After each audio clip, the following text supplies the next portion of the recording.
Good morning. I'm just testing the microphone by saying good morning, but I would also like to, because you know it's morning already, yeah.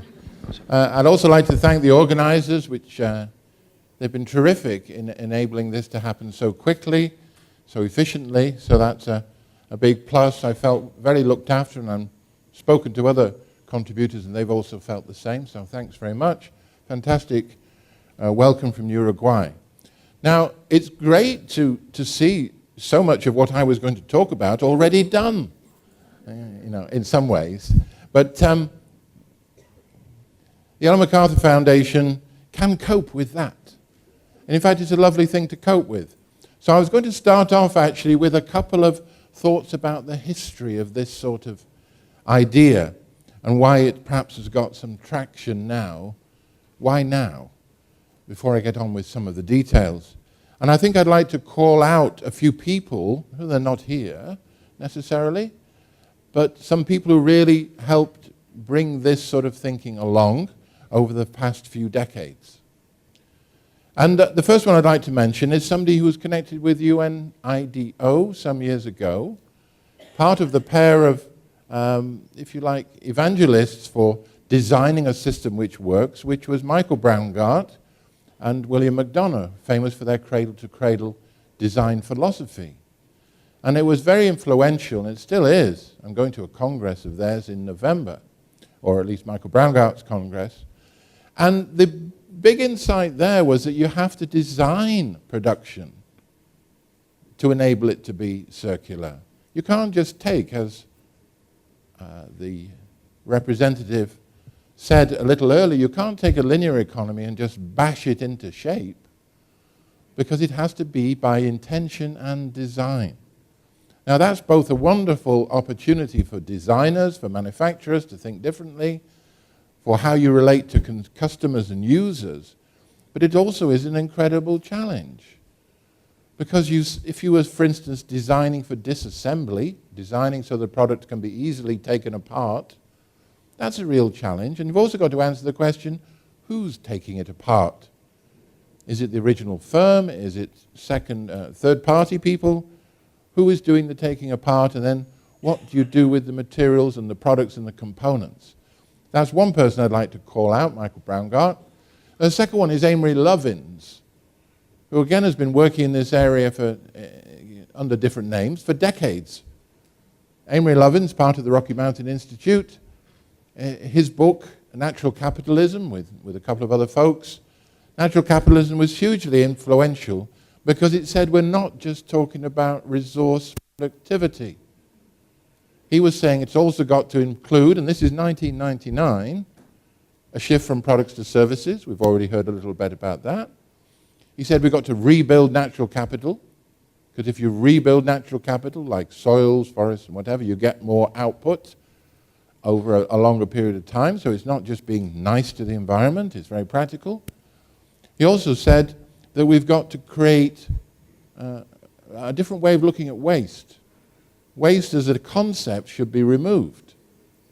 Waste should be food. It should be seen of, as the biomimicry expert Janine Benyus said, it's got to be food for the system. And beyond that, she said something else which is very important, which I think we'll pick up as we go through, is that we have to feed the forest to feed the trees. Now you might say, why bother with a silly, strange metaphor like that? But it's actually very important because contemporary economics tends to think of big trees are better. And if you ask a child to draw a tree, they've got the little cloud, which is all the leaves, they've got the trunk, but they don't usually draw many roots. Some do, but most don't. It's as though the tree could live by itself. Now, everybody knows it doesn't live on itself, by itself. It depends on a whole context. And yet we forget that when it comes to the economy as a whole. We keep forgetting that if the whole system is thriving, the individual, whether it's a big tree, a small tree, or a mushroom, or an insect, will be thriving as well. In some ways, somebody told me the other day that they see the circular economy as essentially an attempt to fit the economy to nature, not to try and fit nature into the economy. They also said something very useful, and I think picks up with the ambition in Uruguay, which is, if we think of knowledge plus waste, we will get an asset as a result. It is about a knowledge-based future, but applying our knowledge to what we now call waste to not only minimize it, that's okay, but to design out that concept so that anything that does come out of a company is not zero, but is positive. Now, how does that link to the forest? Well, what happens in nature? The idea is be generous. Anything that's coming in or moving through is food for something else. I started with Michael Braungart, and I'll finish this little preamble with him too. He uses the story of the cherry tree to illustrate. He says, if you go to Japan in the spring, it's full of cherry trees with all the blossom. Now, which one of the economists or others would like to say those trees are wasteful? How much blossom does it take just to create enough attraction for some insect to come and create a few new cherry trees via the fruit and the seed? And the answer, of course, is it's an abundance. Nature can be abundant. It becomes food for the rest of the system. And in doing that, you don't have a problem with waste. What you do have is a transfer between the tree, the context, which is the soils, and it is not the tree that feeds the tree, is it? The tree feeds the soils, which then feeds the tree.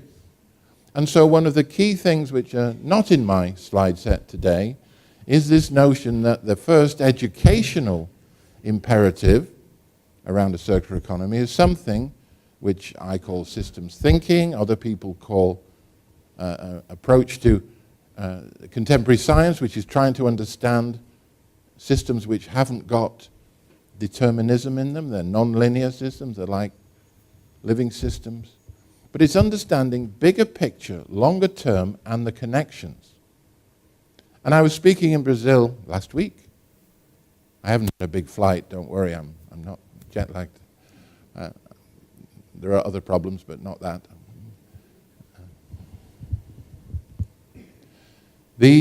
I was speaking, and afterwards a student came up to me because I'd said, I'm a generalist.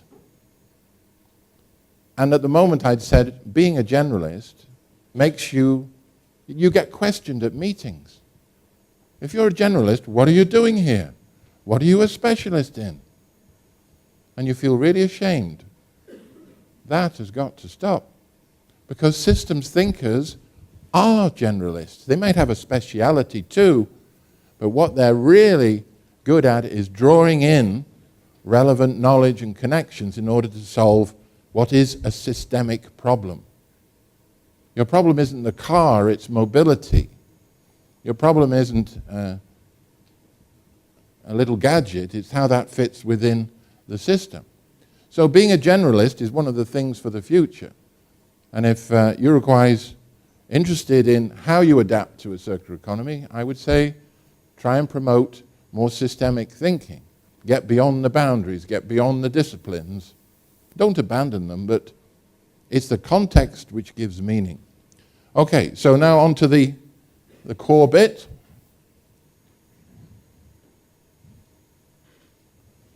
I'm obviously very good at Spanish, so I'll try and remember what this says. Yes. Oh yes, the linear economy is ripe for disruption. I'm just going to make 5 points in my core part because I've only got a very short time and I've used quite a bit of it. It's ripe for disruption, and it's not just the familiar things we've heard about, though there are a couple of examples here. In Europe, the typical car is parked 92% of the time. Go figure. Even residential houses, 50% of people, I don't know if I believe this, 50% of people say they report living in too much space. But I'd rather believe the one on the top, that 60% of European offices are not used even in working hours. There's a huge lack of utilization in vehicles, in buildings, and we know the issues around food waste, where about 30% it never reaches its true destination. But there are other things. You'll appreciate this is a fairly common theme, that where are we going to get all the basic materials from? And this is a chart that says if you were born in 2010, how long will it last for me? How much is left for me? And you can see that there are some boundaries coming up.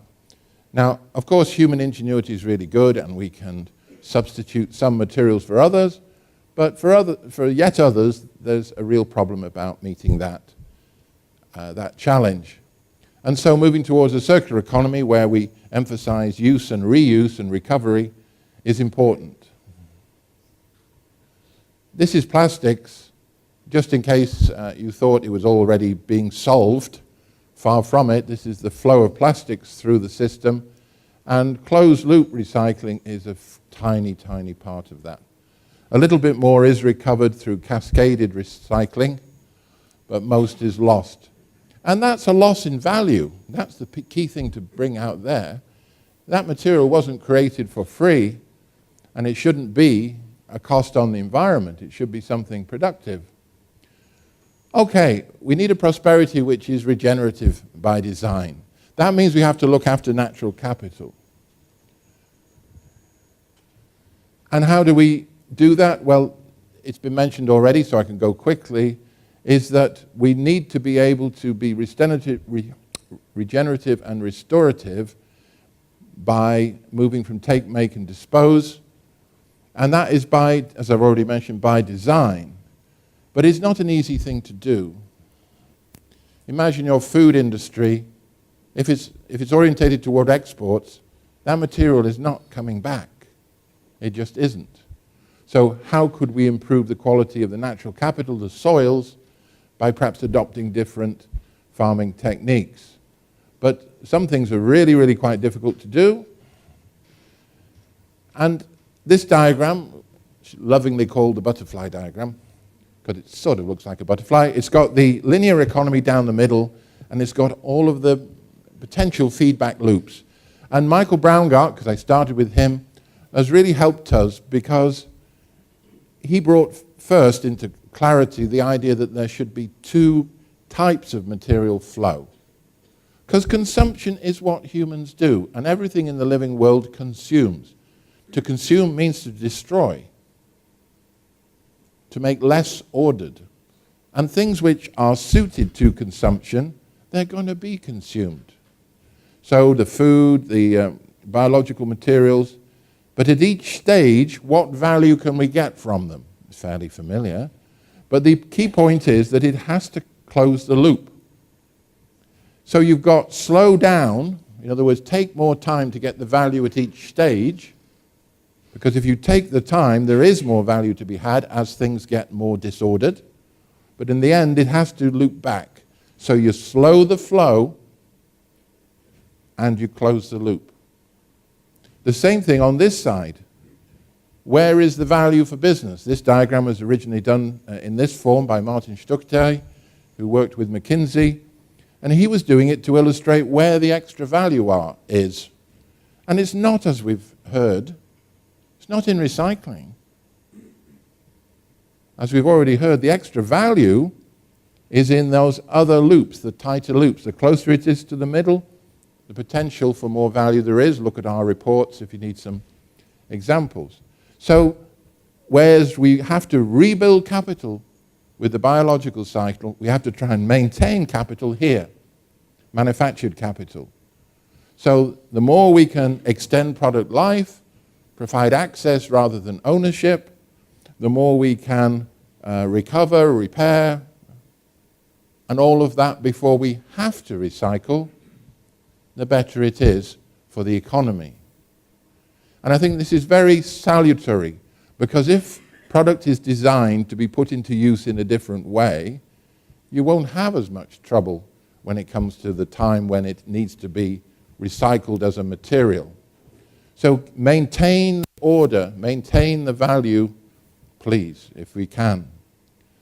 And this is a guide to materials, of course, but circularity itself, this notion of a feedback-rich system, can also apply to other aspects of the economy, potentially money flows, potentially knowledge and learning. It is representative of a way of looking at how the world works. Oh, too far. Here are the three principles, very simple.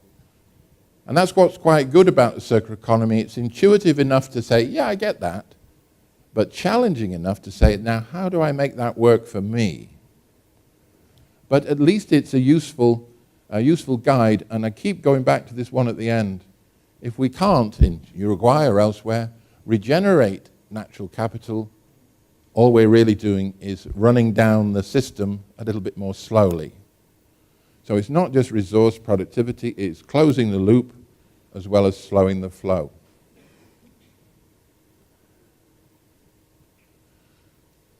Right. Well, why has it all come to be like this? Already hinted at. It's the digital revolution which has changed the possibilities of how people, materials, whether you're a consumer or a user, how all of those things relate. This has given new energy, if you like, to old ideas around, because there's always been renting, there's always been leasing, there's always been consumption and recycling. But now that we can track where materials go, we can keep a track on them in use, how is that washing machine performing? That's easily possible now. Is there a problem building up in this engine? We can track that. We know where the stuff is and what condition it is, and that means we can, when we withdraw it from the cycle again, choose those things with the highest value.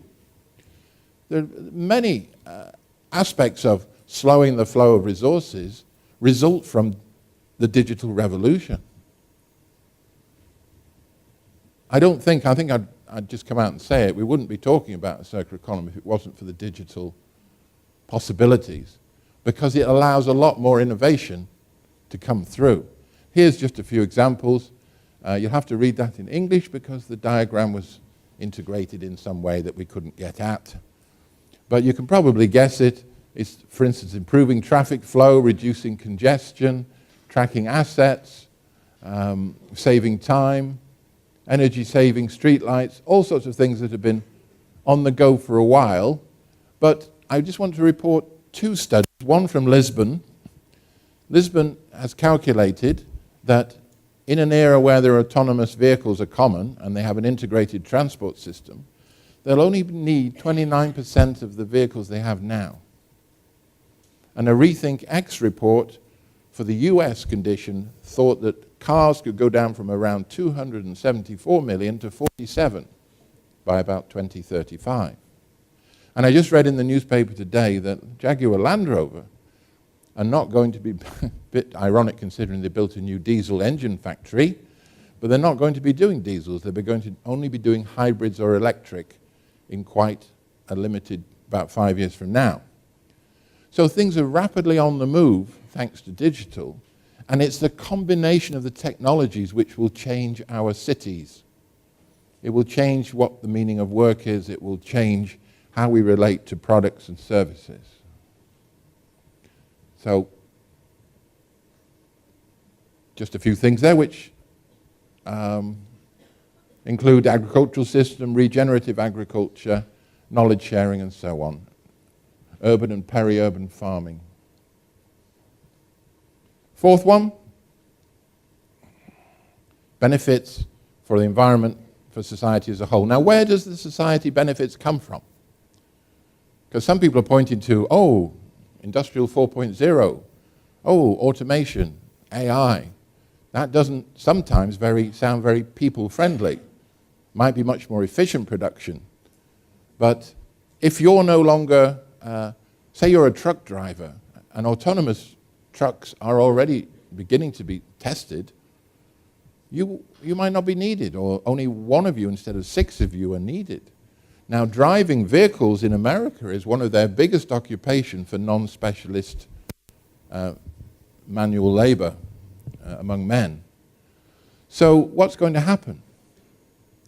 And in a way, the circular economy isn't a panacea. It doesn't answer that question very well. What it does say is that if you've got more loops of material and product, more locally, more regionally, there are job opportunities in there. And the only big claim it makes is this. If a circular economy reduces the cost of access or ownership to goods and services, that will allow more spending in the economy to lead to more economic growth. Now, about half of you have immediately spotted that that could mean more environmental damage because they've got some more spending power. The assumption must be, if it's going to work, that the economy as a whole is moving towards circularity, so that, as Michael Braungart says, the additional spending isn't on things which make it worse, but it's on products and services which are designed to fit the system. Because his dream, of course, is that the world is more abundant. It's more like a healthy forest. It's not about scarcity and squeezing people. It's about designing a system that fits. A couple of examples just to round off. Renault remanufacturing plant outside Paris, Choisy. They're one of the most profitable plants they have. They have even taken over some recycling firms in order to get a better stream of products, not all of which are Renault. There's an example of systems thinking. They're fixing up other people's gearboxes and steering racks. Somebody more, not local, but in Latin America, Native produce, this Leontino Balbo, on a very large scale. They produce organic sugar. But his quest over 17 years was to find a way of doing monocultures while bringing the soil back to top quality. It's easy to track down what he's done, but he has succeeded in doing it. Okay, it's not as diverse as it would be if it was forest, but hey, it's doing a lot in terms of cutting down the inputs, cutting down the problems that come with pests, and it's a very interesting example of attempting regenerative agriculture. But notice it was knowledge he needed. Okay, and money, yeah. But it was knowledge. That was the difference. It wasn't some, oh, I've got a new chemical, I've got a new type of sugar cane. It was thinking the system through and experimenting and being told by scientists this won't work. But he knew it took time for the soils to come right. So sometimes there might be an element of courage in there to get beyond the conventional wisdom and keep pushing until you get it right. Tesla, most people know about them now. They're not out about selling you cars alone. They're after sustainable mobility. They're after connecting your car to your roof for electric power. They're about your car going off and doing some work for you while you go to work. They're about these cars being available as shared items. A whole new world is building out. Okay, it starts with the rich. I can't afford one of these. I can't afford a second-hand one. But it has changed the way we see the automobile market. This again is for high-end people. This is don't buy furniture, just rent it per month over a year or less. So you can move into your new apartment and just have it fitted out. And then when you move after a year, they just take it away. But you'd have to be quite well off to do it. This is the same with gadgets. Gadgets, electronic things change so quickly. The idea is you try it for a month. And if you want to continue renting it, you can. If you decide to buy, they'll give you a discount in it over the period of time that you're renting. So it's a way of trying, using for a short time, and then putting it back in the system. And so, in a way, it's supposed to be an attempt to give an inspiring idea of the economy of the future. And its key thought, to go back to the beginning, is it's by design and intention. It's about different ways of designing products and services. It's most meant to work at all scales. Lots of challenges at that. It's about making sure that waste is food. And also, though I haven't mentioned it, a key one is it's about a shift to renewables. You can't do this and assume a fossil fuel-run world. There are events happening now which give us a hint about long-term trends in the climate. And so circular economy is part of a shift in thinking. It's not an answer to all your problems. You can't take it off the supermarket shelf and say, I think I'll do circular economy this week. It's not how things work. But there is opportunity there for those who want to chase it, and it's led by business and economic ideas which spin off environment and social benefits if we do it right. Okay, so I'm sure lots of people will fill in other presentations, all of the exciting developments they've been involved in, but thank you for your attention.